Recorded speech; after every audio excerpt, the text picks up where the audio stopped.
असं एक तंत्रज्ञान जे माणसाच्या बुद्धिमत्तेची नक्कल करू पाहतं. ओके. आणि करू पाहतं, करतं असं नाही म्हणते मी. एआय त्याच्या सर्वोत्तम फेज मध्ये असेल, जे अजून यायचं आहे, त्यावेळी ते फार तर फार माणसाच्या मेंदूची नक्कल करू शकेल. म्हणजे एआय कधीच माणसाला रिप्लेस करणार नाही. पण माझ्या क्षेत्रातलीच एक व्यक्ती जिला एआय येतं, ही मात्र मला रिप्लेस करू शकते.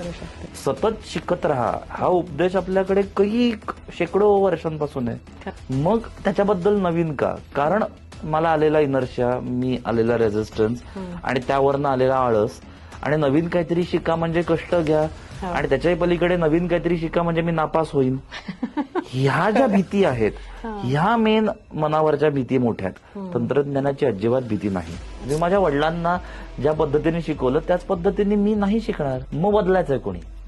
शिक्षकांनीच. मग मी कायम म्हणतो की तुम्ही का नाही अपग्रेड होत? मग राईट, तुम्ही का नाही स्वतःत बदल करत? फळ्याच्या ऐवजी तो डिजिटल बोर्ड आणणं म्हणजे बदलणं होत नाही.